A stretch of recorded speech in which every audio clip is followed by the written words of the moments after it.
कहानी की शुरुआत में हमें पता चलता है हमारा एमसी अपनी जिंदगी से तंग आकर एक ब्रिज से कूद जाता है, पर वो मरता नहीं है। उसकी आंखें दोबारा से खुलती हैं जब वो उठकर अपने आसपास देखता है तो वो एक बहुत ही लग्जरी रूम में होता है। वो रूम एक 5 स्टार होटल जैसा लग रहा होता है। एमसी काफी शौक में होता है कि वो कहाँ पर है। वो कह रहा होता है, मैं तो मर गया था, आखिर मैं कहाँ पर हूँ। वो इस पूरे रूम को देखता है और ये रूम बहुत ही ज्यादा सुंदर होता है। आखिर में हमारा एमसी समझ जाता है कि उसके साथ हो क्या रहा है। वो कहता है, क्या मैं मरने के बाद रीइंकारनेट हो चुका हूँ। वो हमें अपनी थोड़ी सी बैक स्टोरी बताता है। वो कहता है, मेरे डैड पहाड़ से गिर गए थे जब मैं 12 साल का था। जब मैं 13 का हुआ तो मेरी मॉम बैंक रॉबरी में फंस गई थी। और जब मैं 14 का हुआ तो मेरे दूसरे अंकल कार क्रैश में मर गए। चलो सब कुछ कैलकुलेट करते हैं। जब मैं 12 का था तो मेरे डैड मर गए। और जब मैं 13 का हुआ तब मेरी मॉम। और जब मैं 14 साल का हुआ तब मेरे अंकल। और जब मैं 15 साल का हुआ तब मेरी दूसरी आंट पर बिजली गिर गई थी। मेरे जो तीसरे अंकल थे उनका पूरा परिवार गैस पॉइजनिंग की वजह से मर गया। और मेरी फोर्थ आंटी पफर फिश को खाकर मर गई। फोर्थ अंकल पर मीटेरॉइड गिर गए। अब जबकि मेरा पूरा खानदान मर चुका था तो मैं जी कर क्या करता। इसीलिए मैंने भी खुद को मार लिया। अगर मैं सच कहूँ तो जीना काफी मुश्किल काम है। आखिर में हमारा एमसी अपने बेड से उठता है और अपनी शक्ल को आईने में देखता है। और वो तुरंत पहचान जाता है कि आखिर ये बंदा है कौन जिसकी बॉडी में वो रीइंकारनेट हुआ है। इस बॉडी का ओरिजिनल ओनर है जोयांग। ये बंदा इस कंट्री के सबसे अमीर आदमी का बेटा है। इसकी फैमिली के पास ट्रिलियन से भी ज्यादा पैसे हैं। ये बंदा हर एक चीज में एक्सपर्ट है। म्यूजिक, चेस, कैलीग्राफी, पेंटिंग, हर एक चीज। और इस बंदे को 10 लैंग्वेजेस भी आती हैं।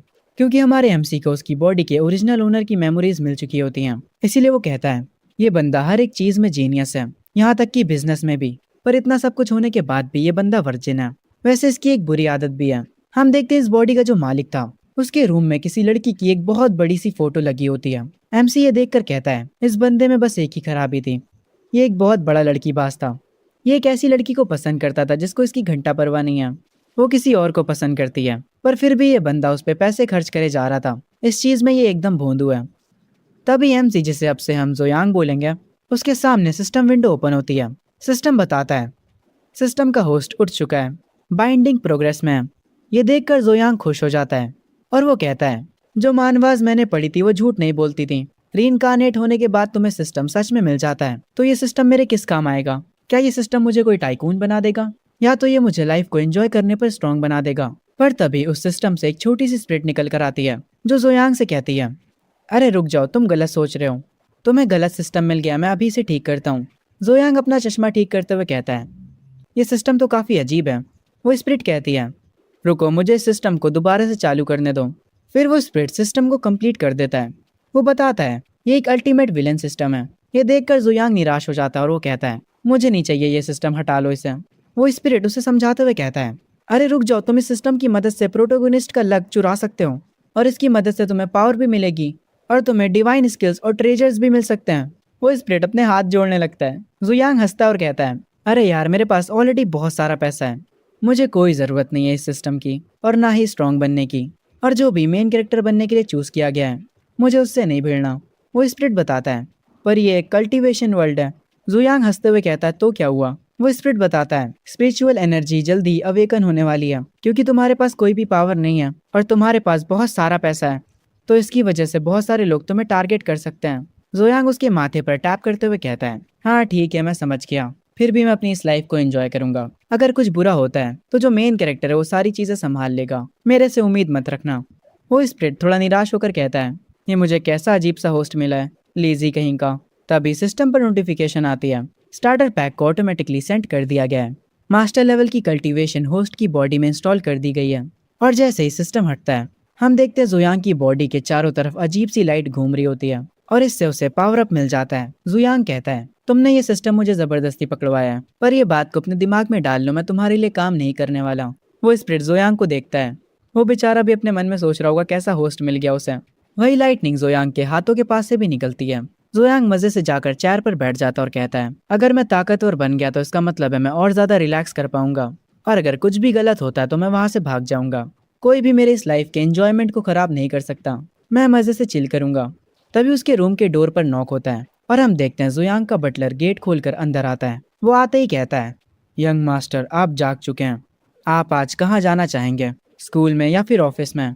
जोयांग मुस्कुराते हुए कहता है, चलो एक बार स्कूल के चक्कर मार के आते हैं।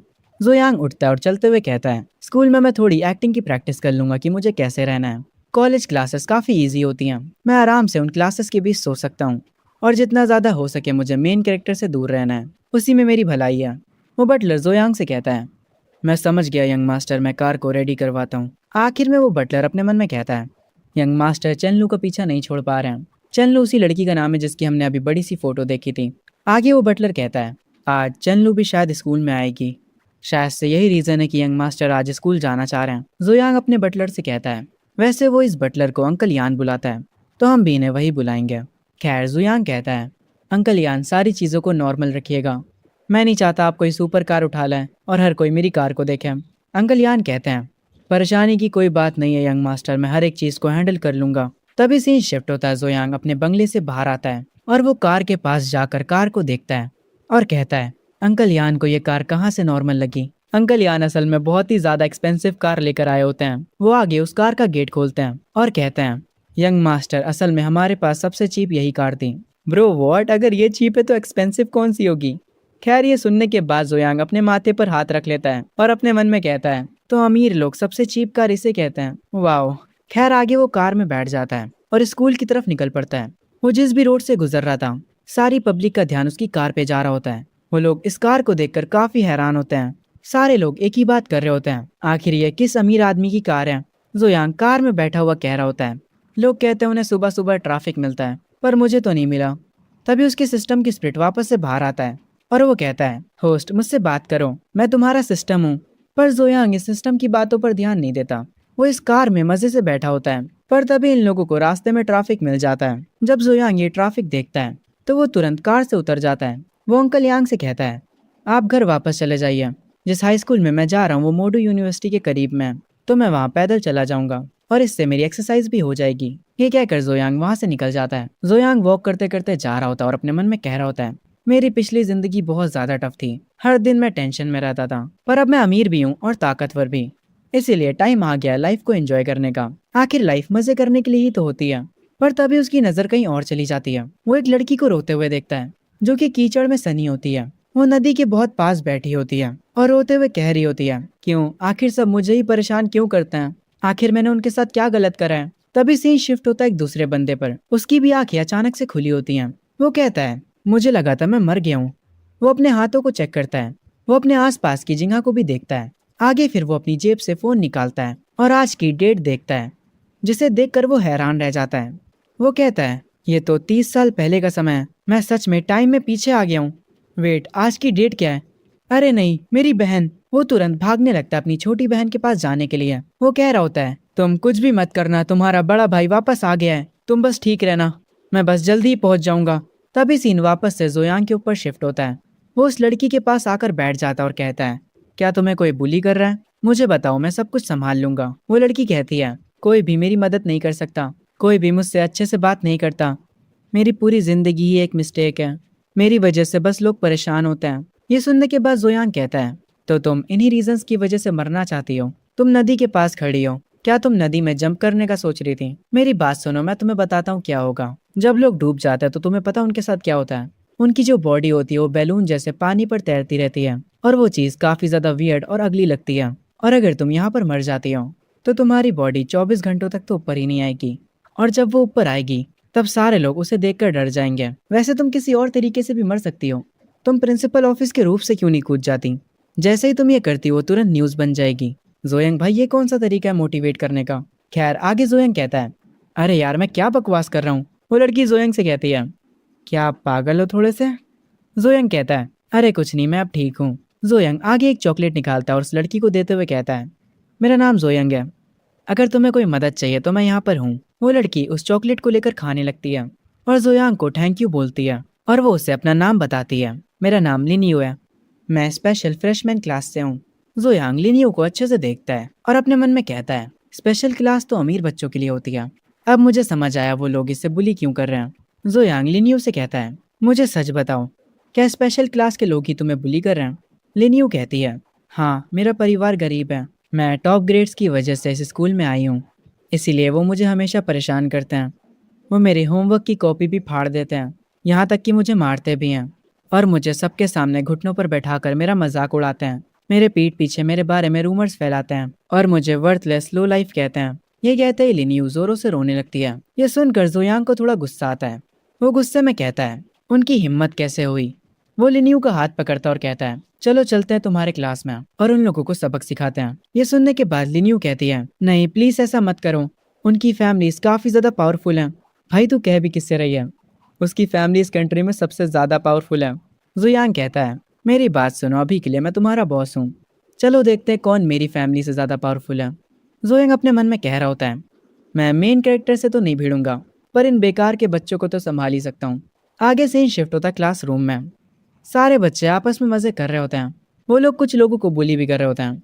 जोयांग अपने पैर से कस के डोर पर किक मारता है, जिसकी वजह से सारे बच्चे डोर की तरफ देखने लगते हैं। जोयांग लिनियो को लेकर यहाँ पर आ जाता है। तभी क्लास की जो टॉप बुली होती है, एक लड़की, वो उठती है और कहती है, लिनियो तुम अपने साथ ये किसे लेकर आई हो, कहीं अब तुम पावरफुल तो महसूस नहीं कर रही।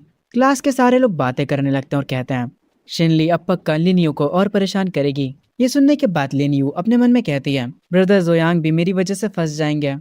जोयांग लिनियो से कहता है, मेरी बात सुनो, अगर तुम्हें कोई बुली करे तो उनसे फाइट बैक करो, जितना तुम सहोगी ये लोग उतना ही बुरा करते जाएंगे।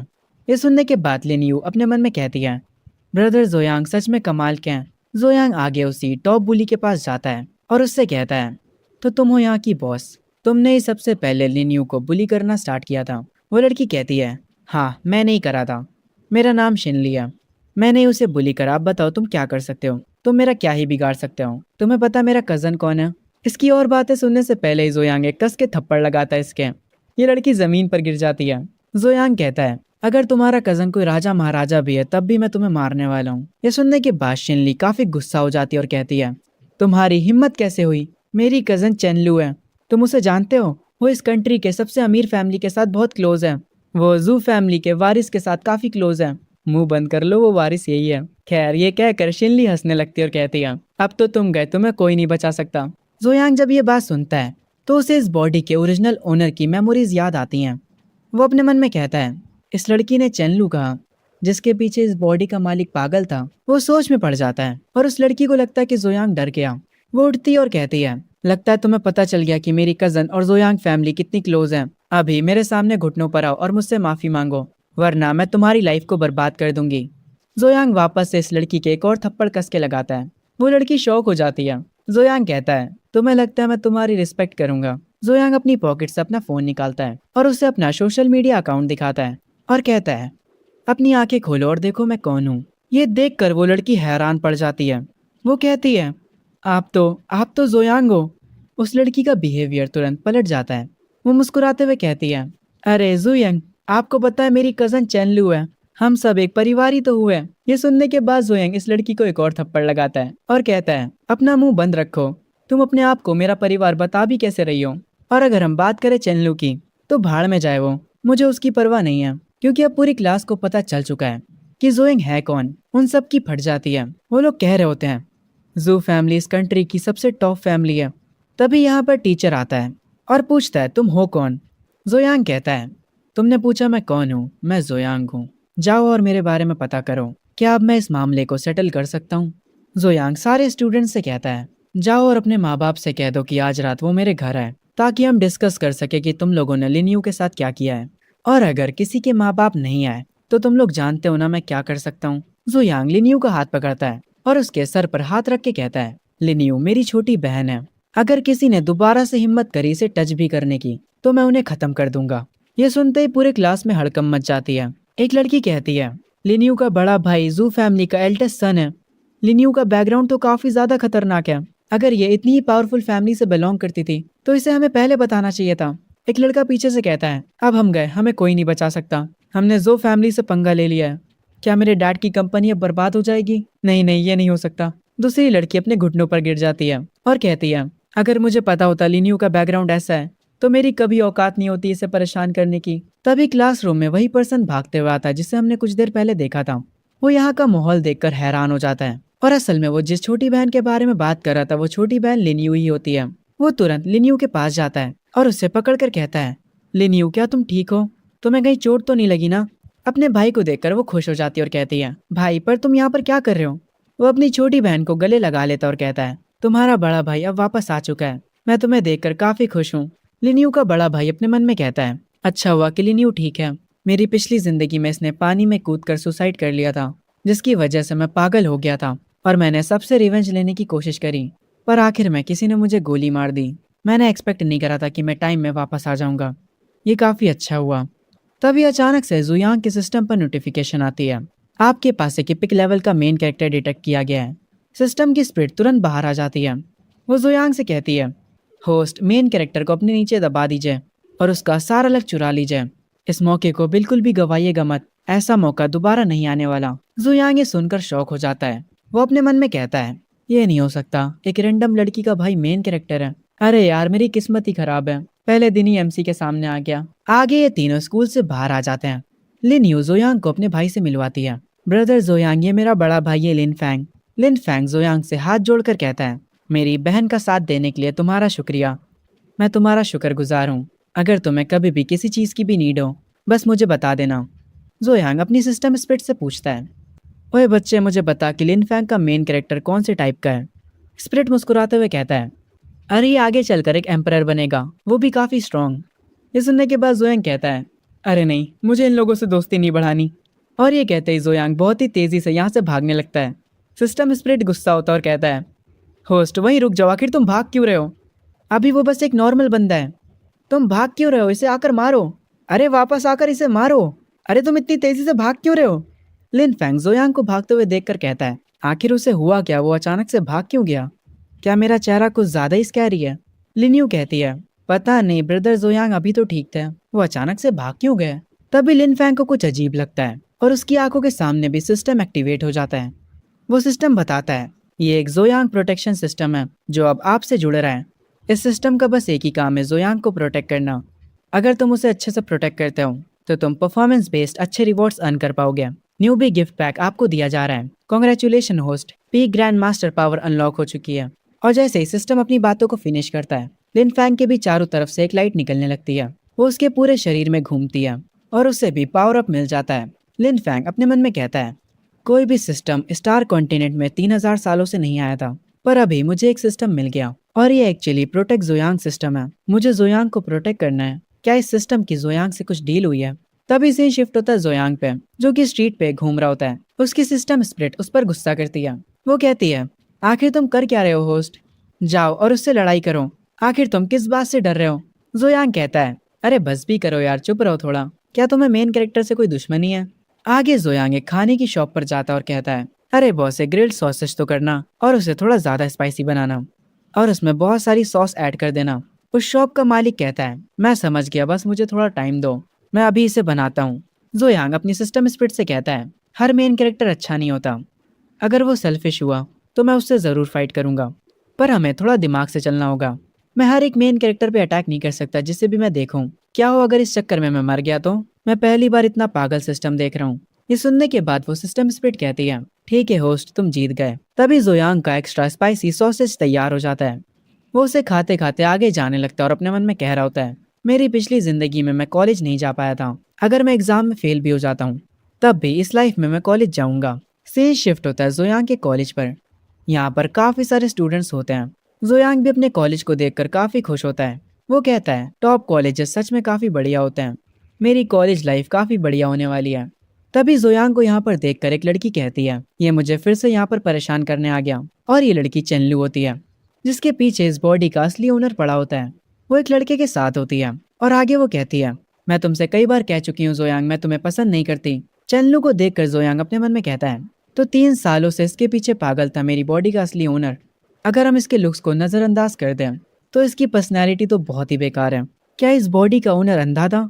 तभी सिस्टम का वापस से नोटिफिकेशन आता है, हमें एक रेयर मेन कैरेक्टर मिला है। सिस्टम स्पिरिट वापस से बाहर आ जाता है और कहता है, होस्ट अब इस मौके को हाथ से जाने मत देना। और ये रेयर मेन कैरेक्टर असल में वही लड़का होता है जो कि चेनलू के साथ था। जोयांग इसे देखने के बाद अपने मन में कहता है, ये तो वही प्रिटी बॉय है जो कि चेनलू के साथ है, तो ये भी एक मेन कैरेक्टर है। जोयांग अपनी सिस्टम स्पिरिट से पूछता है, पर ये रेयर मेन कैरेक्टर क्या होता है? ऐसा लगता है जैसे ये कोई रैंक सिस्टम है। सिस्टम स्पिरिट बताता है, मेन कैरेक्टर्स नॉर्मल से रेयर तक होते हैं और उसके बाद और भी रैंक्स आती हैं, जैसे elite, epic, legendary, myth. Total 6 ranks होती हैं। हर एक लेवल दूसरे वाले से स्ट्रॉन्ग होता है। रेयर क्लास फाउंडेशन टीयर होता है। इलाइट टीयर स्पिरिट डिवीजन होता है। लेजेंडरी टीयर ह्यूमन इमोर्टल होता है। एपिक टियर गोल्डन इमोर्टल होता है और जो मिथ लेवल होता है वो तुम्हें इमोर्टल एम्परर बना देता है। खैर आगे चेनलू जोयांग के पास आती है और कहती है, जोयांग तुम मुझे स्टॉक करना कब बंद करोगे? मुझे ये सोच कर ही घिन आती है। मुझे तुम्हारी फैमिली से कोई मतलब नहीं है। जो बाकी के कॉलेज के स्टूडेंट्स होते हैं वो इन्हें ऐसे देखकर आपस में बात करने लगते हैं। जोयांग वापस से चेनलू के पीछे पड़ गया। वो उसके पीछे 3 सालों से पड़ा है। ये सुनने के बाद वो लड़का कहता है, हाँ तुमने सही कहा। पर चेनलू जरा सा भी उसे भाव नहीं देती है। पर जोयांग उसके लिए कितना कुछ कर चुका है। अभी चेनलू की फैमिली के पास जो कुछ भी है वो सब कुछ जोयांग की वजह से ही है। वो लड़की कहती है, एक सेकंड, ये लड़की मित्सुआ क्यों बन गई? खैर ये कहती है, तुमने सही कहा पर तुम्हें ऐसे बात नहीं करनी चाहिए। चेनलू ने सुन लिया तो तुम मुश्किल में पड़ सकते हो। खैर जोयांग उस लड़की की तरफ देखता है और अपने मन में कहता है, तो ये है एक रेयर मेन कैरेक्टर। इसकी पावर्स इतनी भी बुरी नहीं है। ये एक इन्नेट लेवल पर है। क्योंकि जोयांग उस लड़के को देख रहा होता है इसीलिए चेनलू जोयांग पर चिल्लाते हुए कहती है, आखिर तुम लियान को क्यों घूरे जा रहे हो? हमें पता चलता है उस बंदे का नाम लियान होता है। चेनलू कहती है, मैं तुम्हें बता रही हूँ तुम उसे परेशान मत करना। क्या तुम सच में दोबारा से उसे परेशान करने का प्लान कर रहे हो? जोयांग कहता है, मैं उसे परेशान क्यों करूँगा? उसके बाद जोयांग अपने मन में कहता है, मुझे याद आया इस बॉडी का ओनर हमेशा उसे परेशान किया करता था। पर वो सही ही करता था। मैं इस बात पर उस पर प्राउड फील कर रहा हूँ। और क्योंकि अब उसकी बॉडी में मैं आ चुका हूँ तो मुझे थोड़ी थोड़ी असली वाले जोयांग जैसी एक्टिंग करनी होगी। मैं पहले बेशरम हुआ करता था पर अगर मैं मेन कैरेक्टर से भिड़ता हूँ तो उसके बाद मैं अपने फैसले से पीछे नहीं हट सकता। जोयांग चेनलू से कहता है, शांत हो जाओ चेनलू। मैं तुम्हें बताना चाहता हूँ कि मैं अब से तुम्हारे पीछे नहीं पड़ूंगा। अब से हम एक दूसरे के लिए अनजान हैं। अब से मैं बिल्कुल भी तुम्हें नहीं जानता।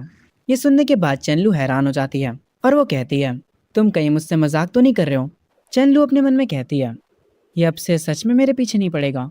पहले तो ये बहुत चिपकू हुआ करता था। क्या आज इसने कुछ अजीब खा लिया है? जोयांग कहता है, तुम मेरी बातों पर भरोसा कर सकती हो।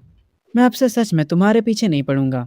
क्योंकि अब मैंने कह दिया कि मैं तुम्हारे पीछे पड़ना बंद कर दूंगा तो बंद कर दूंगा। तुम अपने रास्ते जाओ और मैं अपने रास्ते जाऊंगा। चेनलू हंसते हुए कहती है, ठीक है इस बार मैं तुम पर भरोसा कर ले रही हूँ। तभी जोयांग कहता है, पर अब क्योंकि तुम मुझसे कोई भी रिश्ता रखना नहीं चाहती इसीलिए मैंने तुम्हें जो कुछ भी दिया है वो वापस कर दो। तुम्हारी कमजोर चैन फैमिली सिर्फ हमारी वजह से सरवाइव कर पाई है। तुमने मेरे पैसों का खाना खाया और मुझसे काफी सारे गिफ्ट्स लिए। अब उन सबको वापस करने का टाइम आ चुका है। ये सुनकर चेनलू को काफी गुस्सा आता और वो कहती है, तो तुम अभी भी एक बेकार के लूजर ही हो जोयांग। सिर्फ लूजर्स ही अपने गिफ्ट्स को वापस मांगते हैं। क्या तुम एक मर्द भी हो? जोयांग अपना कोट सही करते हुए कहता है, तुम वो हो जो मुझसे रिश्ता खत्म करना चाहती हो। मैं बस उन चीजों को वापस ले रहा हूँ जो कि मेरी हैं। आखिर इसमें क्या बुरा है? एक लड़की दूर से ये बात सुन लेती है। ये लड़की मित्सुआ क्यों लग रही है? खैर ये लड़की कहती है, क्या सच में जोयांग चेनलू को चेस करना बंद कर देगा? ये तो एक बहुत बड़ा प्लॉट ट्विस्ट है। दूसरा लड़का ये सुनकर मुस्कुराते हुए कहता है, अब तो चैन फैमिली को कोई नहीं बचा सकता। अगर जोयांग उस फैमिली को सपोर्ट नहीं करेगा तो वो तो खत्म है। एक लड़का जिसके हाथ में फोन होता है वो कॉल करके सबसे कहता है, अरे गाइस अभी कॉलेज में कुछ खतरनाक हुआ है, मैं तुम लोगों को मिलने पर बताता हूँ। तभी जो लियान होता है वो चेनलू के सामने आ जाता और कहता है, तुम एक लड़की को परेशान कर रहे हो जोयांग। ये करने के बाद क्या तुम सच में खुद को मर्द कह सकते हो? अगर तुम्हारे में इतनी ही हिम्मत है तो मुझसे भिड़ो ना। लियन अपने मन में कह रहा होता है, अगर चेनलू के ऊपर से जुयांग का सपोर्ट चला गया तो मैं फायदा कैसे उठाऊंगा? मैं जुयांग को जीतने नहीं दे सकता। लियन अपनी पावर को रिलीज करता है। उसकी पावर के लेवल को देखने के बाद जुयांग अपने मन में कहता है, इतनी कम पावर और तुम इतने टफ बनने की एक्टिंग कर रहे हो। जुयांग भी अपनी पावर को रिलीज करता है जिसकी फोर्स की वजह से लियन थोड़ा पीछे गिरने लगता है पर वो बीच में संभल जाता है। जुयांग कहता है, आखिर तू है कौन बे? तुझे लगता है तू मेरे लेवल का है? जुयांग को ऐसे देखकर लियन काफी हैरान हो जाता है और अपने मन में कहता है, ये नहीं हो सकता, जुयांग तो एक लूजर था सेकंड जनरेशन का। क्या इस बंदे ने सेकंड जनरेशन का? मुझे सेकंड जनरेशन से जोहान सियोंग याद आ गया। खैर उसकी बात हम यहाँ नहीं करते हैं। लियन आगे अपने मन में कहता है, आखिर ये इतना स्ट्रॉन्ग कैसे हो गया? तभी जोयांग के सिस्टम पर नोटिफिकेशन आता है, कॉन्ग्रेचुलेशन होस्ट, आपने चूजन वन को क्रश कर दिया है। आपने मेन कैरेक्टर को डोमिनेट कर दिया है। आपका लक 300 से बढ़ा दिया गया है। जोयांग कहता है, हर कोई देख सकता है मैंने चेनलू को कितने अच्छे से ट्रीट किया था। क्योंकि अब मैंने उसे चेस करना बंद कर दिया है तो उसका ये तो मतलब नहीं हुआ कि मैं उसे बुली कर रहा हूँ। ये किस तरह का तुम्हारा बेकार सा लॉजिक है? आखिर मैं अपनी चीजें तो वापस मांग रहा हूँ। जोयांग लियान से कहता है, मेरी बात सुनो लियान, एशियन टाइम्स में भी स्ट्रीट गर्ल्स को पता होता था कि एफर्ट्स को रिटर्न करना पड़ता है। तो तुम क्या ये कह रहे हो कि चेनलू उनसे भी बेकार है? ये सुनने के बाद चेनलू गुस्से में कहती है, जोयांग तुम बहुत घटिया हो, तुम्हारी हिम्मत कैसे हुई मेरी बेइज्जती करने की? ये सुनने के बाद जोयांग कस के एक थप्पड़ इसके भी लगाता है जो चीज देखकर चेनलू काफी ज्यादा हैरान हो जाती है। वो कहती है, तुम्हारी हिम्मत कैसे हुई मुझे मारने की? तुमने मुझे मारा कैसे? घटिया इंसान, मुझे अभी भी यकीन नहीं हो रहा कि तुमने मुझे मारा। जोयांग कहता है, क्योंकि अब हम कनेक्टेड नहीं हैं। तो मिस चेनलू, जरा अपनी औकात में रहिए। मैं जू फैमिली का एल्डेस्ट सन हूँ। तुम्हें क्या लगता है तुम कौन हो? जोयांग लियान से कहता है, अपनी इस पागल औरत पर नजर रखना, इससे किसी को काटने मत देना। यह सुनने के बाद चेनलू काफी गुस्सा हो जाती है, पर लियान उसे पकड़कर कहता है, ओए ट्रबल मेकर, मेरी बात सुनो। आज जोयांग कुछ अजीब बिहेव कर रहा है। जोयांग अपने मन में कह रहा होता है, मैं चैन फैमिली को दिए हुए सारे बेनिफिट्स वापस ले लूंगा। चैन फैमिली इतना आगे बढ़ पाई सिर्फ मेरी फैमिली की वजह से। मुझे तो कुछ करने की जरूरत भी नहीं है, मेरे लोग इनकी फैमिली से डील कर लेंगे। ये क्या कर जोयांग वहां से जाने लगता है, पर वो अपने मन में कह रहा होता है, मैं लियान को लिन फैंग से भिड़ा दूंगा। एक एपिक मेन कैरेक्टर वर्सेस एक रेयर मेन कैरेक्टर।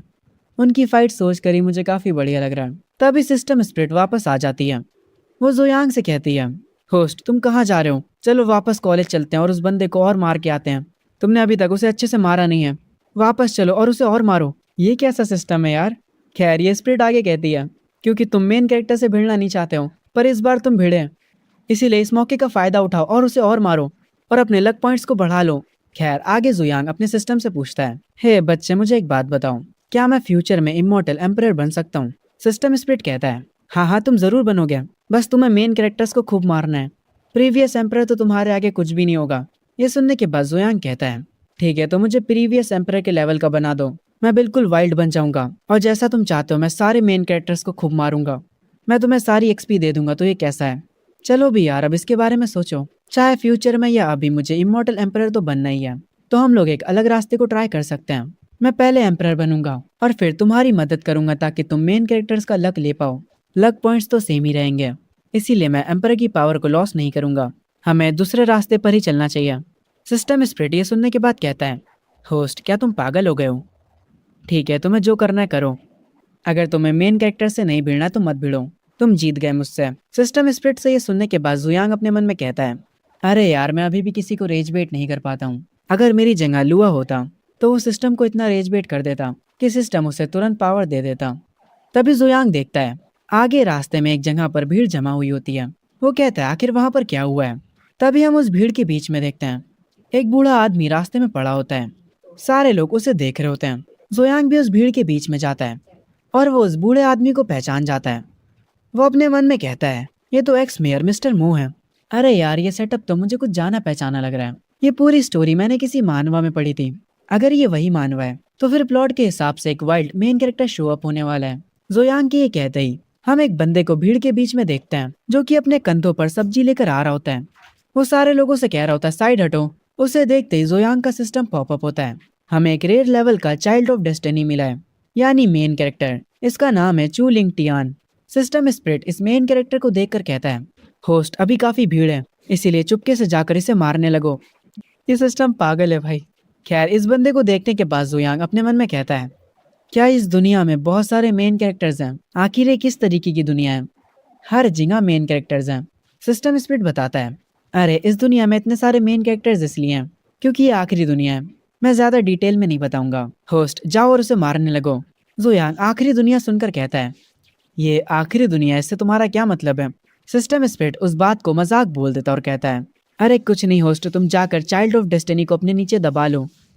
हम देखते हैं वो मेन कैरेक्टर यानी लिंग टियान उस बूढ़े आदमी को चेक करने लगता है। वो उसका हाथ पकड़ता है और उसे चेक करता है, और उसे चेक करने के बाद वो कहता है, इनकी पल्स तो ठीक चल रही हैं। जुयांग उससे कहता है, हे ब्रो क्या तुम ये हैंडल कर सकते हो? अगर तुम नहीं हैंडल कर सकते तो मुझे बता दो, मैं एम्बुलेंस को बुला लूंगा। लिंग टियान जुयांग को देखकर तुरंत पहचान जाता है और वो अपने मन में कहता है, अरे ये तो जुयांग है, जू फैमिली का सबसे बड़ा बेटा, जो कि काफी फेमस है एक लड़की के ऊपर सिम्प करने के लिए। हर कोई अमीर लोग इसके बारे में ही बात करते हैं। क्या ये सच में वही जुयांग है? खैर मुझे क्या, लिंग टियान कहता है, नहीं कोई जरूरत नहीं है, मैं सब संभाल लूंगा। जुयांग अपने बाल सही करते हुए कहता है, मैं एम्बुलेंस इनके लिए नहीं बुला रहा था, बल्कि मैं तुम्हारे लिए बुला रहा था। जो तुम्हारे पास बेहोश पड़े हैं वो एक्स मेयर मिस्टर मो है। मुझे डर है अगर तुम उन्हें ठीक नहीं कर पाए और वो मर गए तो मो फैमिली तुम्हें कुत्तों की तरह मारेगी। इसीलिए मैं पहले से ही एम्बुलेंस को बुला रहा हूँ तुम्हारी सेफ्टी के लिए। ये सुनने के बाद लिंग टियान कहता है, डैम तुम मेरी सेफ्टी के लिए एम्बुलेंस को बुला रहे हो? मैं चू लिंग टियान हूँ, द ड्रैगन किंग, और तुम्हारे हिसाब से मैं एक बूढ़े आदमी को बचा भी नहीं सकता। क्या तुम मुझे नीचा दिखा रहे हो? लिंग टियान अपनी हीलिंग पावर का यूज करता है और उसके ऐसा करते ही वो बूढ़ा आदमी तुरंत उड़ जाता है। पर उस बूढ़े आदमी को सांस लेने में थोड़ी दिक्कत होती है। जुयांग उससे पूछता है, मिस्टर मो, आखिर आपको हुआ क्या है? आप यहाँ पर अकेले हो, आपके साथ कोई बॉडीगार्ड भी नहीं है। जुयांग को देखते ही मिस्टर मो जुयांग को पहचान जाते हैं। वो कहते हैं, मैं बस बाहर टहलने के लिए निकला था। मैंने सोचा नहीं था कि मुझे अचानक से चेस्ट में टाइटनेस महसूस होगी। बूढ़ा होना सच में आसान बात नहीं है। ये कहकर वो उठने लगते हैं। जुयांग एक स्माइल करता और कहता है, मिस्टर मो प्लीज ऐसी बातें मत करिए। अगर आपको कुछ हो जाता है तो ये बहुत ही बड़ा लॉस होगा मैजिक सिटी के लिए। आप अपने रिटायरमेंट को एंजॉय करिए, कुछ खूबसूरत लड़कियों से मिलिए और मजे करिए। ये सुनने के बाद मिस्टर मो कहते हैं, मैं ऑलरेडी रिटायर हो चुका हूँ, अब इस सिटी को क्या ही नुकसान होगा। ओह हाँ, मुझे तुमसे पूछना था, क्या तुम मैजिक सिटी यूनिवर्सिटी जा रहे हो? मुझे पता है तुम वहाँ जाकर फिर से लड़की बाजी करोगे। अब तक तो तुम्हें एक गर्लफ्रेंड ढूंढ लेनी चाहिए थी। ये सुनने के बाद जुयांग अपने मन में कहता है, ये चालाक लोमड़ी साफ साफ मुझे लौंडी आवाज कहना चाह रहा है। जुयांग मिस्टर मो से कहता है, मैंने लड़कियों के पीछे पड़ना छोड़ दिया है, मैंने अपने एटीट्यूड को बदल दिया है। पर मिस्टर मो, मैं जू फैमिली का एल्डेस्ट सन हूँ। क्या अपर क्लास के लोग यही सारी एम्बैरेसिंग चीजों को जानते हैं? मिस्टर मो अपने मन में कहते हैं, इसको कैसे बताऊं, सिर्फ अपर लेवल में नहीं बल्कि मिडिल लेवल के लोग भी ये सब जानते हैं कि तुम्हारे सर पर किसी गधे ने लात मारी थी और तुम ऐसी लड़की के पीछे पड़े थे जो तुम्हें भाव भी नहीं देती थी। खैर आगे मिस्टर मो लिंगटियान से कहते हैं, अरे मेरे छोटे भाई, तुम्हारा नाम क्या है? लिंगटियान उन्हें अपना नाम बताता है। उसका नाम सुनने के बाद मिस्टर मो कहते हैं, तुम्हारा नाम तो काफी सॉलिड है।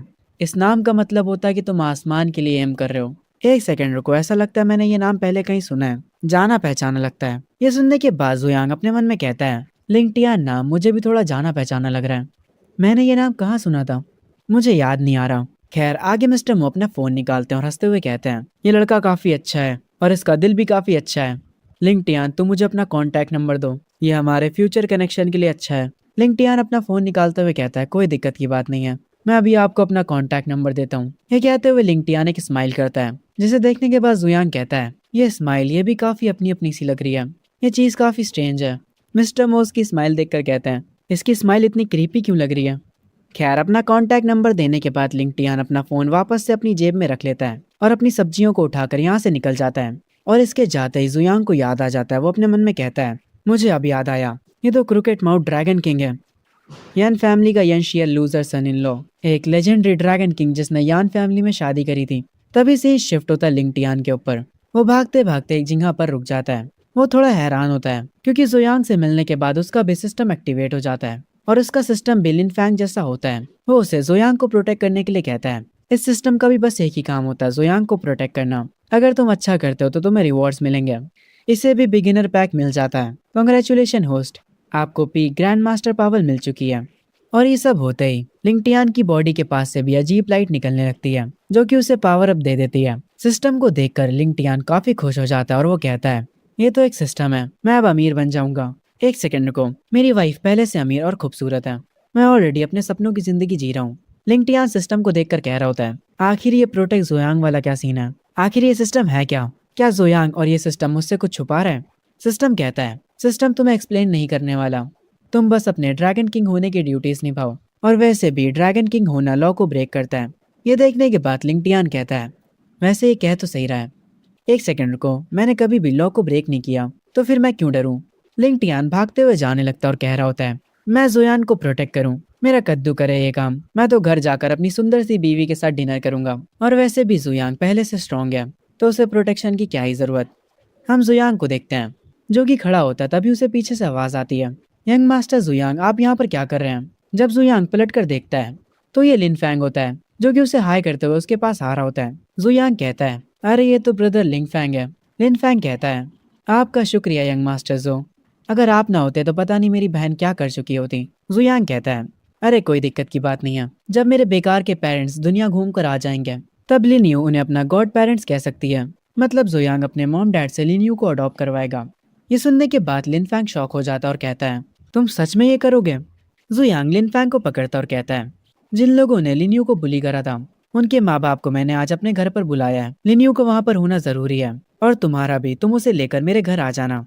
ये लोग स्कूल में बुली करते हैं, हम इन्हें छोड़ेंगे नहीं। लिन फैंग ये सुनने के बाद अपने मन में कहता है, मुझे लगा था अमीर लोग बहुत ज्यादा घमंडी होते हैं, पर मैं गलत था। यंग मास्टर जुयांग सिर्फ टैलेंटेड ही नहीं बल्कि एक अच्छे इंसान भी हैं। मुझे हैरानी नहीं है कि ये जू फैमिली के वारिस हैं। लिन फैंग अपने सर को झुकाकर जुयांग का शुक्रिया बोलता है और कहता है, आपका बहुत बहुत शुक्रिया। लिन यू और मैं आपकी काइंडनेस को हमेशा याद रखेंगे। जुयांग उसका हाथ पकड़ता और कहता है, अरे कोई ना, तुम मुझे जुयांग बुला सकते हो। कम ऑन यार, ये नया जमाना है, गुलामों जैसे मुझसे बातें मत करो, ये मुझे अच्छा नहीं लगता। लिन फैंग अपने माथे पर हाथ रखता और अपने मन में कहता है, पर मैंने कब कहा कि मैं स्लेव हूँ? शायद से जोयांग को कुछ मिसअंडरस्टैंडिंग हुई है। जोयांग कहता है, लिन फैंग तुम भी मैजिक सिटी यूनिवर्सिटी में हो है ना? तुम्हें पता तो होगा मेरी रेपुटेशन कैसी है स्कूल में। ये मेरे लिए काफी मुश्किल होता है। मैं पहले बहुत बड़ा लौंडिया बाज हुआ करता था, जबकि मैं जू फैमिली का सबसे बड़ा बेटा हूँ। मैंने लड़कियों के लिए बहुत सारी स्टूपिड चीजें करी हैं। ये चीज सुनने के बाद लिन फैंग अपने मन में कहता है, ऐसा लगता है कि चेनलू ने इसे रिजेक्ट कर दिया है। जुयांग कहता है, पर मैंने आज चेनलू से ब्रेकअप कर लिया। भाई तो उसके साथ रिलेशनशिप में कब था? खैर आगे जुयांग कहता है, और मैंने उसे थप्पड़ भी मारा। ये सुनने के बाद लिन फैंग काफी हैरान हो जाता है और वो कहता है, तुमने उसे थप्पड़ मारा और तुम रिजेक्ट भी नहीं हुए, ये प्लॉट कोई सेंस नहीं बनाता। आगे जुयांग कहता है, मैंने चेनलू से रिश्ता खत्म कर दिया है। लिन फैंग तुम रो क्यों रहे हो? मैं आज लिनियो से मिला और उससे मिलने के बाद मुझे पता है कि मुझे क्या चाहिए। ब्रदर ली फैंग, मैं तुमसे भीख मांगता हूँ। इसके बाद जुयांग अपने मन में कहता है, मेरे ओल्ड किंग जो कि यहाँ पर रीबर्थ लेकर आए हो, मैं तुम्हारे साथ चिपका रहूंगा ताकि मुझे किसी भी चीज की चिंता ना करना पड़े। लिनियो के बारे में सुनने के बाद लिन फैंग कहता है, हे जुयांग तुम कुछ ज्यादा ही फ्री नहीं हो रहे हो? तुम मुझे कुछ भी कह सकते हो और तुम जो कुछ भी कहोगे मैं वो सब करूंगा, पर लिनियो को इस सब से दूर रखो। लिन फैंग अपने मन में सोचने लगता और कहता है, मुझे पता था तुम मेरी छोटी बहन के पीछे हो, पर मैं लिनियो के लिए तुमसे लड़ूंगा। लिन फैंग कहता है, लिनियो को जाने दो। जुयांग कहता है, ऐसा नहीं हो सकता। और इसके बाद जुयांग अपने मन में कहता है, अरे क्या हुआ बड़े भाई तुम्हें? अब क्योंकि लिनियो मुझसे जुड़ जाएगी, पर उसके बड़े भाई तुम भागने की कोशिश क्यों कर रहे हो? अच्छा बर्ताव करो और मेरे साथ रहो, तुम अब से मेरा ध्यान रखने वाले हो। लिन फैंग अपने मन में कह रहा होता है, तुम मेरी बहन के लुक्स के पीछे हो है ना? मैं तुम्हें प्रोटेक्ट करूंगा। मैं नहीं करने वाला तुम्हें प्रोटेक्ट, बल्कि मैं आज तुम्हें पीटूंगा। लिन फैंग काफी तेजी से जोयांग की तरफ बढ़ने लगता और कहता है, जोयांग आज मैं तुमसे पूरी ताकत से फाइट करूंगा। पर जोयांग उसे रोकते हुए कहता है, अरे यार तुम ये सब क्यों कर रहे हो? लिन फैंग कहता है, आखिर मैं गुस्सा क्यों ना हो, तुम मेरी छोटी बहन के पीछे पड़े हो। तो क्या हुआ अगर तुमने उसकी जान बचाई है? तो तुम इसका इस्तेमाल करके उससे हाँ नहीं कहलवा सकते हैं, मैं तुम्हें पहले ही बता रहा हूँ। ये सुनने के बाद जोयांग कहता है, आखिर तुम क्या सोच रहे हो यार? तुम्हें मिसअंडरस्टैंडिंग हुई है। मेरा कहने का मतलब था लिनियो मेरी फैमिली बन जाएगी, यानी मेरी छोटी बहन। समझ में आया? ये सुनने के बाद लिन फैंग के चेहरे पर स्माइल आ जाती है और वो कहता है, तो तुम्हारा ये मतलब था? तुम्हें ये पहले कहना चाहिए था। तुमने फालतू में मुझे डरा दिया, मुझे लगा तुम मेरी बहन के पीछे पड़े हो। खैर इन सारी बातों पर ध्यान ना देते हुए जुयांग पूछता है, लिन फैंग क्या तुम उस लड़के को जानते हो, लियान को, जो कि चेनलू के साथ रहता है? उस लड़की ने मेरा सारा फैमिली मनी उस लड़के पे खर्च करा है। तुम जाकर उससे निपट सकते हो मेरे लिए, उसे वाइप आउट कर दो। ये सुनने के बाद लिन फैंग अपने मन में कहता है, टाइम में पीछे आने से पहले मैंने कम से कम हजारों जाने लिए हैं, ये मेरे लिए मुश्किल नहीं होगा। पर यंग मास्टर जो के लिए एक रेगुलर गाय को हैंडल करना तो ईजी होना चाहिए, तो ये मुझसे क्यों मदद मांग रहे हैं? ये चीज मुझे जर्नी टू द वेस्ट जैसी वाइब क्यों दे रहा है, जब कोई किसी और को ऑर्डर्स देता है मॉन्क और उसके क्रू को मारने का। लिन फैंग जोयांग से कहता है, तुम्हारे पास पैसा है और पावर भी, एक एवरेज पर्सन से डील करना तो तुम्हारे लिए बाएं हाथ का खेल होना चाहिए, तो तुम मुझे क्यों ऑर्डर दे रहे हो? ये सुनने के बाद जोयांग कहता है, आज ए पर्सन तुम्हारे में कॉन्शियस होना चाहिए। मैं हमेशा बात मानता हूँ, लॉ और रूल्स को मानता हूँ, आखिर मैं ऐसी चीजें कैसे कर सकता हूँ? ये सुनने के बाद लिंग फैन कहता है, तुम लॉज और रूल्स को मानते हो, पर फिर भी तुम चाहते हो कि मैं किसी को मारूं, और तुम्हें ये कहते हुए शर्म भी नहीं आ रही है? यार थोड़ी शर्म करो। तभी बीच में जुयांग कहता है, अरे यार मैं तो मजाक कर रहा था, मैं तुम्हें उसे सच में मारने के लिए थोड़ी ना कह रहा हूँ, बस उसे थोड़ा परेशान करो और उसे थोड़ा नीचे गिरा दो अगर तुम कर सकते हो तो। ये कहने के बाद जुयांग अपने मन में कहता है, मैं पिछले एम्परर का इस्तेमाल कर रहा हूँ ताकि मैं मेन कैरेक्टर को गिरा सकूं। ये एक सॉलिड मूव है। वो अपने सिस्टम स्पिरिट से पूछता है, सिस्टम क्या ये ऑपरेशन के तौर पर काउंट होगा? इसके लिए लक की वैल्यू नहीं होगी क्या? ये सुनने के बाद सिस्टम स्पिरिट कहता है, ठीक है तुम जीत गए, मैं इसे काउंट करूंगा। तुम्हारे साथ रह रहकर मेरा भी मेहनत करने का मूड नहीं है। आगे लिन फैंग कहता है, ठीक है मुझ पे वैसे भी तुम्हारा एहसान है, पर मुझे एक बात बताओ, तुम ये सब चेनलू की वजह से तो नहीं कर रहे हो ना? और मेरा इस्तेमाल करके रिवेंज तो नहीं ले रहे हो ना? ये सुनते ही जुयांग कहता है, अगर मैं बेवकूफ हूँ तो क्या तुम भी बेवकूफ हो गया? अगर मैंने मूव ऑन ना किया होता तो मैं उससे ब्रेकअप ही क्यों करता? और हाँ आज रात मेरे घर आना मत भूलना, मेरे घर का एड्रेस तो पता ही होगा तुम्हें। ये कहकर जुयांग यहाँ से चला जाता है। लिन फैंग पीछे कह रहा होता है, तो तुमने एडमिट कर लिया कि तुम बहुत बड़े लौंडियाबाज हुआ करते थे और मैं तुम्हारे लिए बस एक टूल हूँ। चलो यार इसे भूल जाते हैं, उसने मेरी मदद करी थी तो मुझे उसका एहसान चुकाना होगा। लियान को क्रश करना इतना भी मुश्किल नहीं है। सीन वापस से जुयांग के ऊपर आ जाता है। वो अंकल यान को कॉल करता और कहता है, अंकल यान आप मिडिल स्कूल के एफिलिएटेड गेट के पास आकर मुझे पिक कर लीजिए। हम अंकल यांग को देखते हैं जो कि काफी खुश लग रहे होते और कहते हैं, यंग मास्टर क्या आपने सच में चेनलू को चाटा मारा और उससे ब्रेकअप भी कर लिया? जब आपके माँ बाप को ये बात पता चलेगी तो वो काफी हैरान होंगे। यंग मास्टर आप सच में अब बड़े हो चुके हैं, इन दिनों आप लड़कियों के पीछे नहीं भाग रहे हैं। ये देखकर मुझे काफी खुशी हो रही है। अंकल यान रोने तक लगते हैं। उनका रोना फोन पर सुनकर जुयांग बोलता है, अंकल यांग अब बस करिए और रोना बंद करिए और जल्दी मुझे लेने आइए। और हाँ, मुझे आपको एक गुड न्यूज़ बतानी थी। मुझे एक छोटी बहन मिल गई है। उसका नाम लिनियू है। वो और उसका भाई आज रात हमारे घर आ रहे हैं। ये सुनने के बाद अंकल यान हैरान हो जाते हैं और वो कहते हैं, न्यू सिस्टर? यंग मास्टर, क्या आपका दिमाग खराब हो चुका है? चैनलू को डंप करने के बाद मैं इस चीज़ को बर्दाश्त नहीं कर सकता। असल में अंकल यांग को भी मिसअंडरस्टैंडिंग हो जाती है। उनको लगता है शायद से जुयांग लिनियो के पीछे पड़ा है। जुयांग फोन पर बोलता है, अंकल यांग, क्या आपको मैं इतना डेस्परेट लगता हूँ? ओवर थिंकिंग करना बंद करिए। वो बस मेरी एक छोटी बहन है। और हाँ, आज रात अच्छे से तैयारी करके रखिएगा। खैर, आगे सीन शिफ्ट होता रात में। लिनफैंग अपनी बहन के साथ जुयांग के घर आ चुका होता है। काफी सारे सिक्योरिटी गार्ड्स एंट्रेंस पर खड़े होते हैं। वो गार्ड्स उनसे कहते हैं, आप दोनों यंग मास्टर जुयांग के मेहमान हैं, प्लीज अंदर आइए। वो दोनों अंदर चले जाते हैं। हम जुयांग को देखते हैं जो कि एक सोफे पर बैठा होता है और अपने मन में कह रहा होता है, डैम, नॉवेल्स फेक होती हैं। उसमें लिखा था कि यहाँ के पीपल सारे क्लूलेस हैं। मैं उम्मीद करता हूँ कि मेन कैरेक्टर अपनी अपनी जगह पर चले जाए। लगता है सब वेस्ट हो गया। तभी लिन फैंग वहाँ आ जाता है जहाँ पर जुयांग बैठा होता है। वो जुयांग का चेहरा देखकर अपने मन में कहता है, आखिर ये इतना डिसअपॉइंटेड क्यों लग रहा है? क्या ये हमें यहाँ पर बुलाना नहीं चाहता था? तभी हम उन सारे बुली करने वाले बच्चों के पेरेंट्स को देखते हैं। वो सारे के सारे काफी हैरान और काफी गुस्से में होते हैं। उन्हें यकीन ही नहीं हो रहा होता कि उनके बच्चों ने ऐसा कुछ करा है। वो थोड़े से निराश भी लग रहे होते हैं। हम उनकी आंखों में गिल्ट देख सकते हैं। एक आदमी कहता है, मेरे बेटे ने ये सब करा। जब मैं घर वापस जाऊंगा तब मैं उसकी टांगे तोड़ दूंगा। लिन फैंग भी बैठा होता है और वो काफी गुस्से में होता है क्योंकि अब जाकर असल में उसे पूरी बात पता चलती है। वो अपने मन में कहता है, इन सारे कमीनों की वजह से लिन्यू काफी सफर कर चुकी है और उसने मुझे कभी बताया भी नहीं। वो बस 16 सालों की है। आखिर वो उसके साथ ऐसा कैसे कर सकते हैं? और स्पेशली वो पर्पल बालों वाली लड़की। आखिर वो मेरी प्यारी सी बहन को कैसे हर्ट कर सकते हैं? अंकल यांग अपने मन में सोच रहे होते हैं। वो कमीने बच्चे कुछ ज्यादा ही हद से बाहर निकल गए। यंग मास्टर ने बिल्कुल सही चीज करी। उन्हें सबक सिखाना जरूरी था। आज हम उनकी फैमिलीज को बर्बाद कर देंगे। जुयांग कस के टेबल पर अपना हाथ मारता है। वो टेबल टूट जाता है। जुयांग उठता है और कहता है, मैं तुम लोगों की बकवास सुनकर थक चुका हूँ। जुयांग को टेबल तोड़ते हुए देख अंकल यांग काफी हैरान हो जाते हैं। वो अपने मन में कहते हैं, आखिर ये क्या था? यंग मास्टर आखिर मार्शल आर्टिस्ट कब बने? मैंने उन्हें बचपन से देखा है, तो मुझे कैसे नहीं पता चला कि वो ये सब भी कर सकते हैं? जुयांग काफी गुस्से में होता है और वो कहता है, अभी मैं तुम सारे पेरेंट्स से पूछना चाहता हूँ, आखिर किस तरह की एजुकेशन तुम तुम्हारे बच्चों को देते हो? तो मुझसे सुनो कि तुम्हारे बच्चे कैसे हैं। वो नकली हैं और चालाक हैं। वो लालची हैं और बदतमीज हैं, बेशरम और सेल्फिश हैं। सारे पेरेंट्स अपना सर झुकाकर खड़े होते हैं। जुयांग कहता है, बच्चे माँ बाप की कॉपी होते हैं। इसका मतलब है तुम लोग भी उन्हीं के जैसे हो गए। जब वो बच्चे थे तब से ही उन्हें बिगाड़ना, यही सब तो करा है तुम लोगों ने। और जब भी वो कोई गलती करते थे तो तुम लोग कहते होगे कि वो बस बच्चे हैं। मेरी बात सुनो, एक दिन तुम्हारे बच्चे बड़े होकर तुमको ही काटेंगे। अगर तुम उन्हें अभी नहीं सिखाते हो तो मैं सिखाऊंगा। जुयांग को ऐसे रिएक्ट करते हुए देख लिन्यू अपने मन में कह रही होती है, ब्रदर जुयांग, आप कितने अच्छे हो। आप इतने गुस्से में हो मेरे लिए कभी किसी ने इतना कुछ नहीं करा। जुयांग को ऐसे रिएक्ट करते देखकर लिन फैंग भी काफी खुश होता है। वो मुस्कुराते हुए कहता है, काफी अच्छा हुआ कि मैं जुयांग से मिला। अब कभी भी कोई लिन्यू से बदतमीजी नहीं करने वाला। यहाँ पर वो पर्पल बालों वाली बुली लड़की भी आई होती है। वो कहती है, यंग मास्टर जो, मैंने माफी मांगी जबकि मैं नहीं मांगना चाहती थी। आखिर आपको और क्या चाहिए? मैं वादा करती हूँ कि मैं अपनी कजन को आपसे दूर रखूंगी। हमने माफी मांग ली है, इतना काफी होना चाहिए। क्या हुआ अगर आप सबसे अमीर हुए तो? मुझे अब हैरानी नहीं हो रही है जब चैनलू कहा करती थी कि आप सब लोग जाहिल हैं, क्योंकि उस पर्पल बालों वाली लड़की ने कुछ ज्यादा ही बोल दिया होता है। इसीलिए उसके डैड तुरंत उसके पास आकर उसके मुंह पर अपना हाथ रख देते हैं और कहते हैं, तुम ये क्या बोल रही हो? तुम पागल हो गई हो क्या? जल्दी करो और यंग मास्टर जू से माफी मांगो। इस लड़की को ऐसा बोलते देख जोयन अपने मन में कहता है, ये लड़की तो सच में काफी बोल्ड है। वो लिन फैंग की तरफ देखता और कहता है, ये जरूर से लिन फैंग के मेन कैरेक्टर के ऑरा के अंडर होगी, वरना ये ऐसे एक्ट ना करती। लिन फैंग अपने मन में कह रहा होता है, ये लड़की पागल है।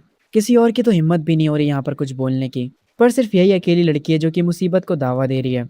जोयांग कहता है, फालतू की बकवास बंद करो और उन बातों को याद रखना जो मैंने कही है। लिनियो मेरी छोटी बहन है। जब मेरे पेरेंट्स वापस आ जाएंगे तो मैं उसके लिए एक सेरेमनी होस्ट करूंगा। उसके बाद वो ऑफिशियली जो फैमिली की गॉड डॉटर बन जाएगी। तुम लोग बच्चों को सही से सिखा नहीं पाते हो, इसमें मैं तुम्हारी मदद करूंगा। अंकल यान, आपको पता है ना आपको क्या करना है? अब आप सारे मेहमानों को बाहर भेज सकते हैं। अंकल यान कहते हैं, ठीक है यंग मास्टर, मैं समझ गया। उसके बाद वो सारे बॉडीगार्ड्स को ऑर्डर देते हैं कि इन मेहमानों को पकड़ लो। वो बॉडीगार्ड्स तेजी से उन मेहमानों की तरफ जाने लगते हैं। जोयांग कहता है, मैंने आपसे उन्हें बाहर भेजने के लिए कहा था, ना कि पकड़ने के लिए। अंकल यांग कहते हैं, यंग मास्टर, मैं सब समझ चुका हूँ। ये सुनने के बाद जोयांग अपने मन में कहता है, नहीं, तुम्हें कुछ समझ नहीं आया है।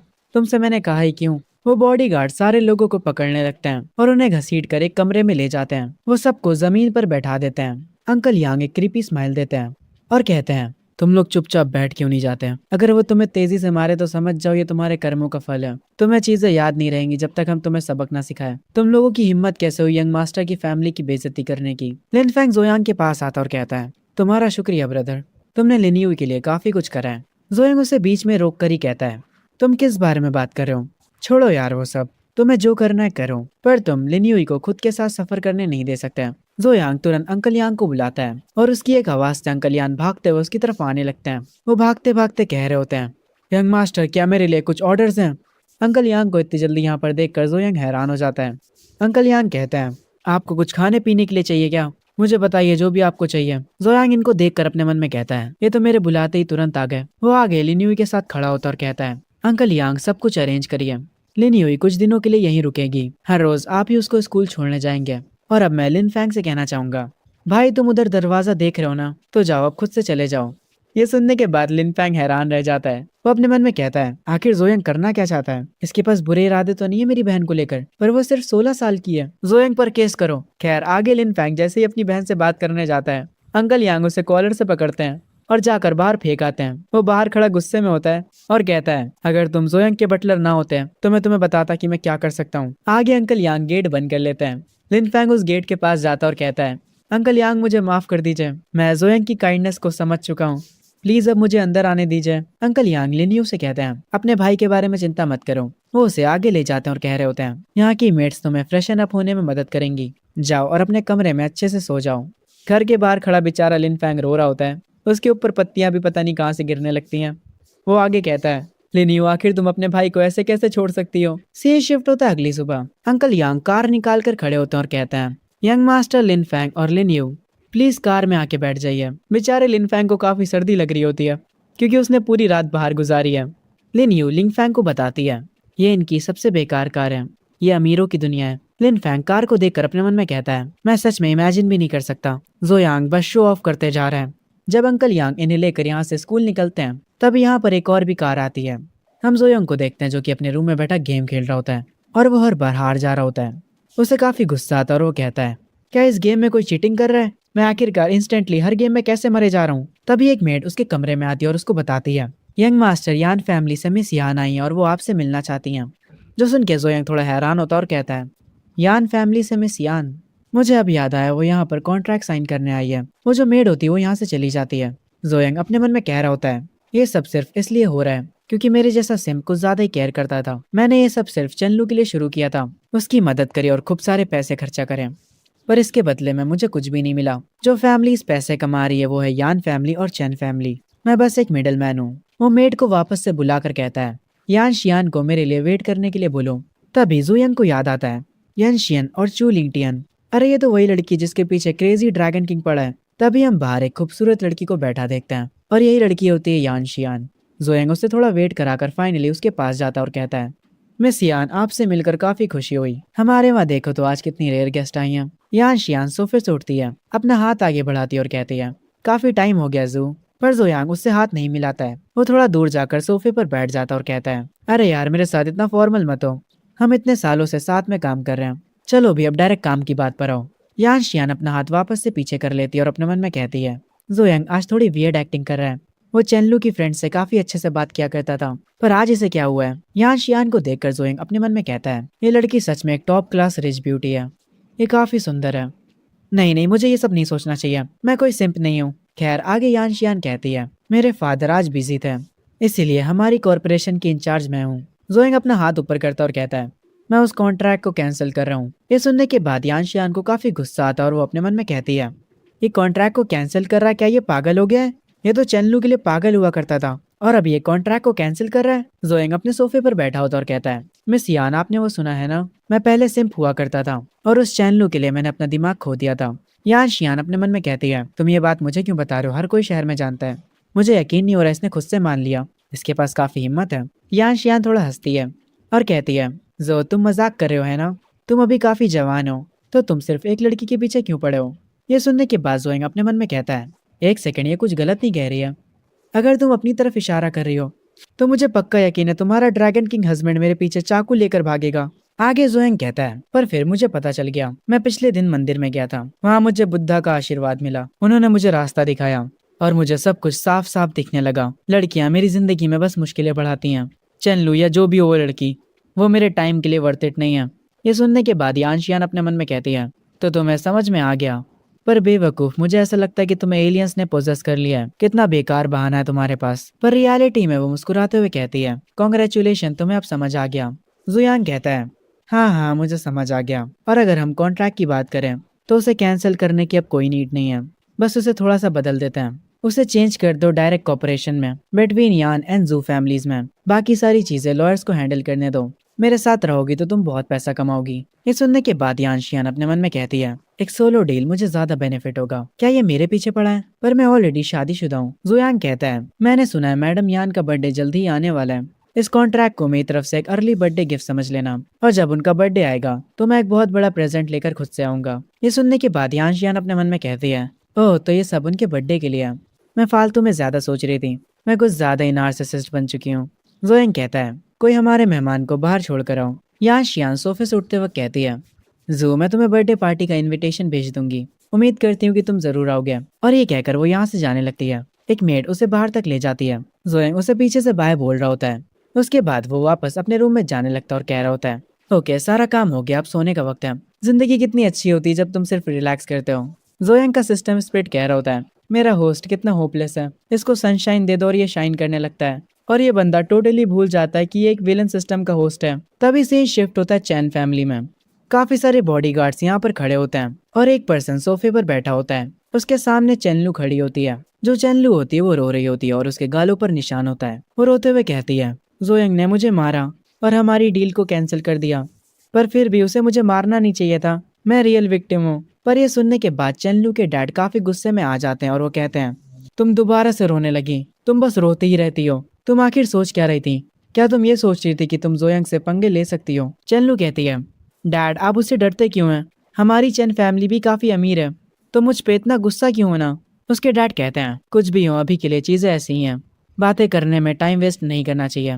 हमारी फैमिली वैसे भी इतनी नहीं गिरने वाली अगर जू फैमिली हमें छोड़ भी देती है तो। तभी मेन गेट से यहाँ पर अंकल यांग एंट्री मारते हैं। वो भी काफी सारे लोगों के साथ, और वो कह रहे होते हैं, तुमने सही कहा।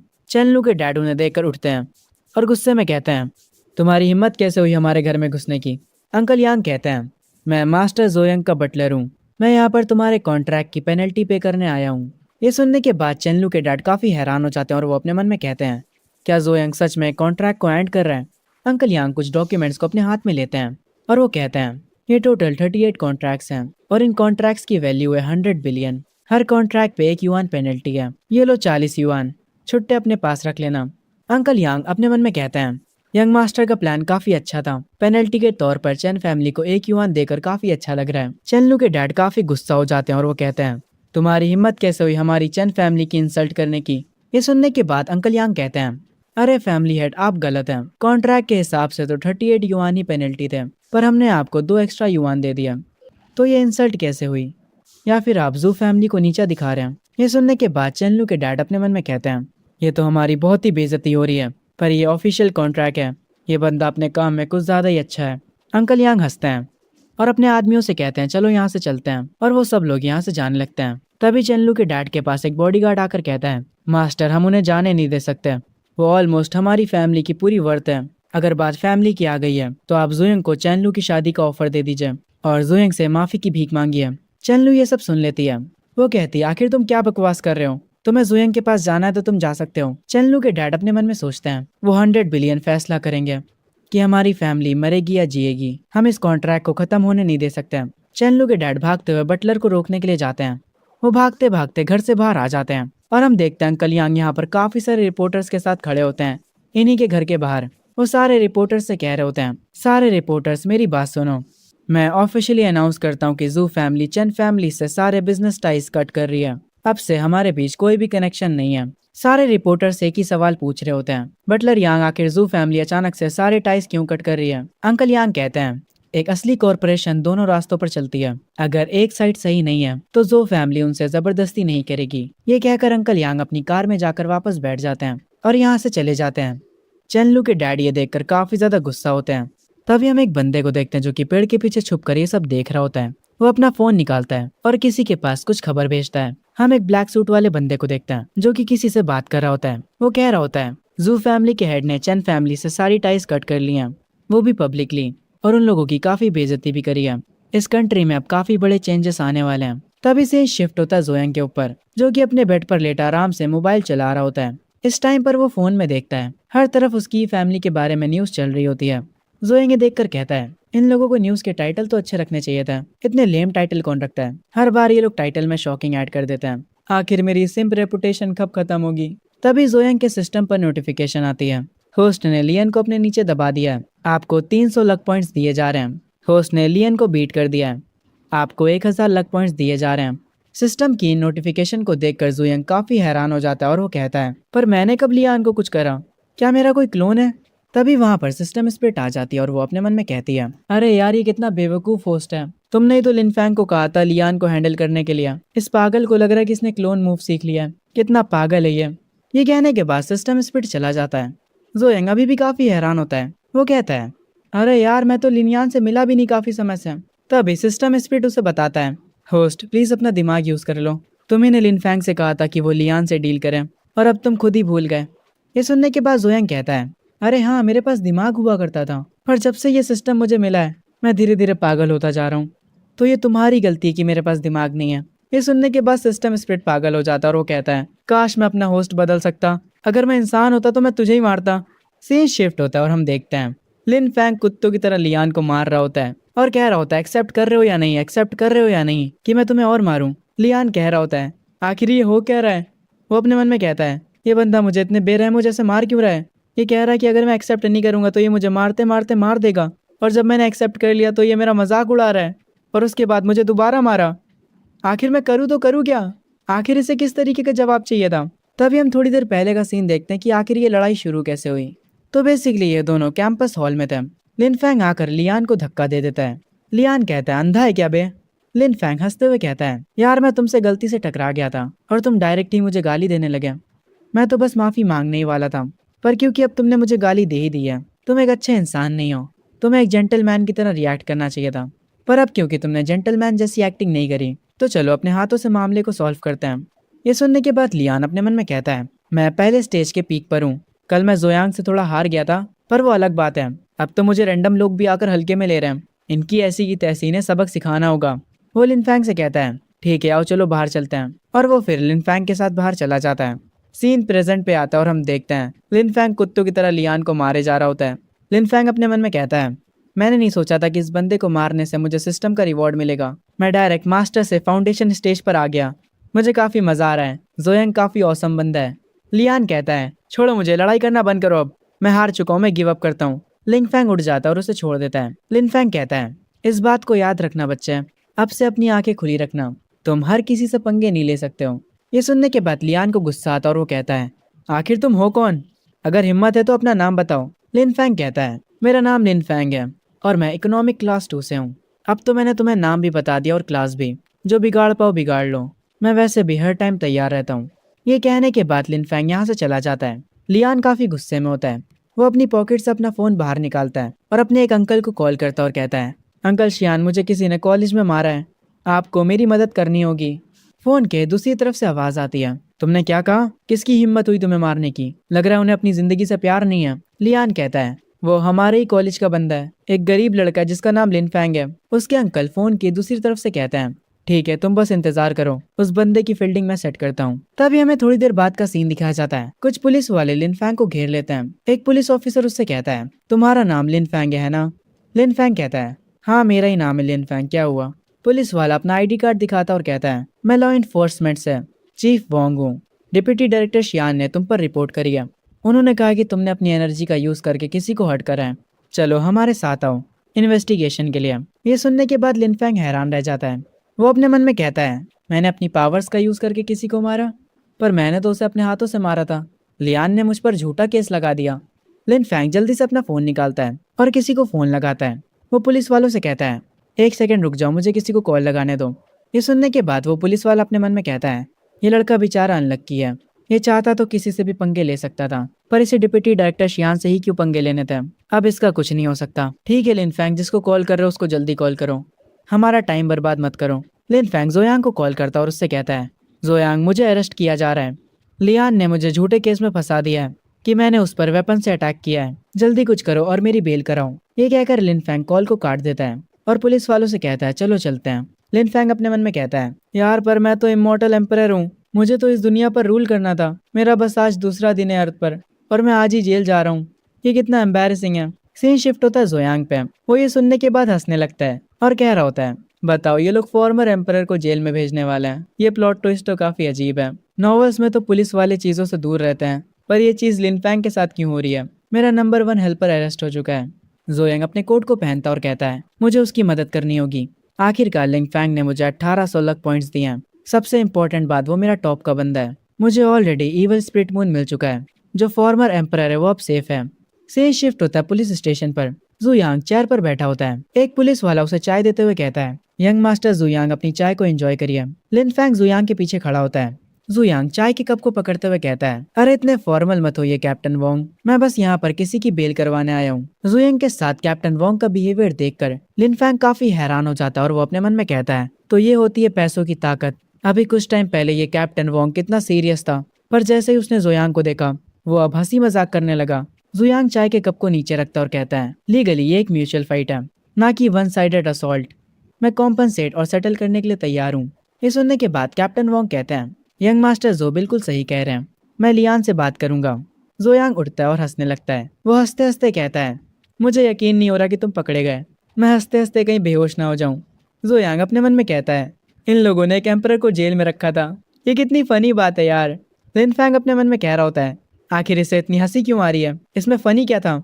अगर मैं तुम्हारी मदद ना करता लियान के साथ डील करने में, तो मैं अरेस्ट ही ना होता। मेरे अरेस्ट होने के पीछे के मास्टरमाइंड तुम हो। तभी यहाँ पर थोड़ी देर बाद लियान को भी बुला लिया जाता है। जोयान के हाथों में कुछ डॉक्यूमेंट्स होते हैं। वो उन्हें लियान को देता है और कहता है, इस पर साइन करो और अपने फिंगरप्रिंट लगाओ। इस मैटर को और मत बढ़ाओ। लियान साइन तो कर रहा होता पर वो काफी गुस्सा होता और अपने मन में कह रहा होता है, जोयांग तुम बस इंतजार करो, मैं इस मैटर को खत्म होने नहीं दूंगा। मैं एक दिन तुम्हारा सारा हिसाब चुकाऊंगा। लियान अभी तो साइन कर देता है, पर वो अंदर ही अंदर काफी गुस्सा होता है। वो उस पेपर को वहीं पर फेंक कर चला जाता है। जुयांग कहता है, कैप्टन वोंग आपने कहा था डिप्टी डायरेक्टर शियान ने ऑर्डर करा था अरेस्ट करने के लिए। डायरेक्टर वोंग कहते हैं, हाँ शियान सर ने ऑर्डर दिया था हमें डायरेक्ट अरेस्ट करने का। जुयांग अंकल यांग को कॉल करता और उनसे कहता है, अंकल यांग जरा डिप्टी डायरेक्टर शियान चेंग के बारे में पता तो लगाइए और उनके बारे में कुछ भी बुरा पता चले तो तुरंत रिपोर्ट करिएगा। जितनी डिटेल्स आप निकलवा पाएंगे उतना ही अच्छा होगा। अंकल यांग फोन की दूसरी तरफ से कहते हैं, ठीक है यंग मास्टर मैं समझ गया, मैं वादा करता हूँ कि मैं सब कुछ संभाल लूंगा। जुयांग कॉल काट देता है। वो हंसते हुए डायरेक्टर वोंग से कहता है, डायरेक्टर वोंग यही तुम्हारा चांस है लेवल अप करने का। ये सुनने के बाद डायरेक्टर वोंग खुश हो जाते हैं और वो कहते हैं, आपका शुक्रिया यंग मास्टर जो। सीन शिफ्ट होता है। जुयांग ने लिनफेंग की बेल करा दी होती है। वो लोग बाहर सड़क पर चल रहे होते हैं। जुयांग लिनफेंग से कहता है, अगली बार ध्यान रखना यार, मास्क पहनने के बाद ये सब काम करा करो ताकि तुम्हें कोई पहचान ना पाए। बस मारो और भाग जाओ, कोई पहचान ही नहीं पाएगा कि ये तुम थे। लिनफेंग पीछे मुड़ता है और कुछ नोटिस करता है और अपने मन में कहता है, कोई बंदा जोयांग पर नजर रख रहा है, ये काफी इंटरेस्टिंग है। अब मुझे हैरानी नहीं हो रही कि सिस्टम चाहता है कि मैं जोयांग को प्रोटेक्ट करूं। इस बंदे को पता भी नहीं कि इसने कितने लोगों से दुश्मनी ले रखी है। हम देखते हैं ये सब दूर से खड़ा लिंगटियान भी देख रहा होता है और वो कहता है, मैं इसको क्यों प्रोटेक्ट करूं आखिर। क्या मेरे जैसे ड्रैगन किंग को सच में इस बंदे को प्रोटेक्ट करने की जरूरत है। आखिर इस सिस्टम का मतलब क्या है। मैं जा रहा हूँ, मुझे कुछ नहीं करना। इससे बेटर मैं घर जाकर अपनी प्यारी सी बीवी के लिए लंच बनाऊं। सीन जोयांग पर शिफ्ट होता है। उसे किसी का कॉल आता है। वो उस कॉल को देखकर कहता है, माफ करना मुझे काम आ गया, मैं अब जा रहा हूँ। तो लिनफेंग तुम खुद से स्कूल चले जाना। लिनफेंग थोड़ा हैरान होता है ये सुन के। खैर जोयांग यहाँ से जल्दी से निकल जाता है। लिनफेंग पीछे खड़े होकर देख रहा होता है। जोयांग की कार एक बिल्डिंग के सामने रुकती है। वो अपनी कार से उतरता है और इस बिल्डिंग को देखकर अपने मन में कहता है, हमारी फैमिली ने ये बिल्डिंग उन्हें लीज पर दी थी, उन्हें हमें रेंट देना चाहिए फेवर के तौर पर। जुयांग उस बिल्डिंग के अंदर जाता है। हम देखते हैं वहां पर यान शियान होती है और उसके पीछे एक आदमी जो कि अपने हाथों में फूलों का बुके लिए होता है। वो यान शियान से कह रहा होता है, शियान प्लीज मेरी बात सुनो, ये फ्लावर्स इम्पोर्टेड हैं, बाहर से मंगवाएं, ये बहुत ज्यादा महंगे हैं, प्लीज इन्हें ले लो। यान शियान पीछे मुड़ती और कहती है, फैंग जिंगमिंग हम ज्यादा क्लोज नहीं हैं, इसीलिए मुझे शियान मत बुलाओ, मेरी एक मीटिंग है, इसीलिए मेरा पीछा करना बंद करो। जुयांग दूर से खड़े होकर ये सब देख रहा होता है और अपने मन में कहता है, देखो तो जरा, एक क्लूलेस रिच लड़का ड्रैगन किंग की बीवी के पीछे पड़ा है। हम देखते हैं वो बंदा यान शियान का हाथ पकड़कर उसे जबरदस्ती आगे ले जाने लगता है। आगे वो बंदा कहता है, शियान आखिर तुम किस मीटिंग के बारे में बात कर रही हो? उन्हें बस मेरा नाम बता दो और वो लोग मीटिंग को कैंसिल कर देंगे। उनकी हिम्मत भी नहीं है मेरी बेइज्जती करने की। तभी जुयांग यहाँ पर आता है और कहता है, आखिर तू है कौन जो वो लोग तेरी इज्जत करेंगे? तुम कुछ भी नहीं हो। जुयांग अपने मन में कहता है, मैंने नहीं सोचा था कि मैं इस मैटर में दखल दूंगा। और रिच अमीर बंदा गुस्से में पीछे देखता और कहता है, आखिर किसकी हिम्मत हुई मेरी इंसल्ट करने की? मेरा यकीन करो या ना करो पर मैं तुम्हें नदी में फिकवा दूंगा। पर तभी वो बंदा हैरान रह जाता है। जोयांग उसके पास आकर खड़ा हो जाता है और मुस्कुराते हुए कहता है, तुम क्या कह रहे थे, मुझे नदी में फिकवा दोगे? जरा दोबारा कहना। जोयांग को देखकर उस बंदे की फट जाती है। वो कहता है, यंग मास्टर जोयांग, माफ करिएगा, मैंने आपको पहचाना नहीं। प्लीज मेरी बातों का बुरा मत मानिएगा। आप प्लीज मेरे जैसे लो लेवल पर मत आ जाइएगा। ये सुनते ही जोयांग उसे एक किक मारता है और उसे जमीन पर गिरा देता है। जोयांग अपने कोड को सही करता है और उस बंदे से कहता है, चुपचाप यहाँ से निकल जा। जुयांग अपने मन में कहता है, ड्रैगन किंग, मैंने तुम्हारी वाइफ को प्रोटेक्ट किया। जब मैं चाइल्ड ऑफ डेस्टिनी को अपने नीचे कर लूंगा तो तुम बिलिन फैंग जैसे मेरी मदद करने लगना। वो बंदा घुटनों पर बैठकर कहता है, यंग मास्टर जो, मैं यहाँ से जा रहा हूँ। ये कहकर वो यहाँ से चला जाता है। सीन शिफ्ट होता है मीटिंग रूम की तरफ। यान शियान और जुयांग बैठे होते हैं। यान शियान जुयांग से कहती है, यंग मास्टर जो, आपका शुक्रिया। जुयांग कहता है, अरे तुम्हें यंग मास्टर बोलने की जरूरत नहीं है, तुम मुझे जुयांग बुला सकती हो। अनजानो जैसा बिहेव मत करो और मुझे कॉन्ट्रैक्ट दिखाओ। यान शियान अपने पर्स को खोलती है और उसमें से कॉन्ट्रैक्ट के पेपर्स निकालती है। वो उन डॉक्यूमेंट्स को जोयांग के पास लेकर आती है और उसे दे देती है। जोयांग अच्छे से बैठकर उन पेपर्स को चेक करने लगता है। उनको अच्छे से देखने के बाद वो उन पर अपना साइन कर देता है। ये देखकर यान शियान कहती है, तुमने पूरे डॉक्यूमेंट्स को नहीं पढ़ा? क्या तुम बिना पढ़े उन्हें साइन करने वाले हो? जोयांग कहता है, अब से हम एक परिवार हैं, इसीलिए इतना केयरफुल होने की जरूरत नहीं है। ये सुनने के बाद यान शियान थोड़ा शॉक हो जाती है और वो अपने मन में कहती है, एक सेकंड रुको, इसका क्या मतलब था? क्या ये मुझे पसंद करता है? पर मैं पहले से शादीशुदा हूँ। अगर यही बात है तो मुझे लिंगटियान के साथ यहाँ से भागना होगा। जोयांग अपनी चेयर से उठता है। यान शियान अपने हाथ में एक इनविटेशन लिए होती है और उसे जोयांग को देते हुए कहती है, 2 दिनों बाद मेरी ग्रैंड माँ का बर्थडे है, तुम्हें वहाँ जरूर आना होगा। जोयांग उस बर्थडे के इनविटेशन को ले लेता है। वो उसे देखते हुए कहता है, हाँ मैं वहाँ जरूर आऊँगा। और वो अपने मन में कहने लगता है, एक बर्थडे पार्टी है ना, मैं उम्मीद करता हूँ ये पार्टी अच्छी हो। वहाँ पे ड्रैगन किंग भी होगा। मैं इस पार्टी के लिए काफ़ी एक्साइटेड हूँ। मीटिंग पूरी करने के बाद जोयांग बिल्डिंग से बाहर आ जाता है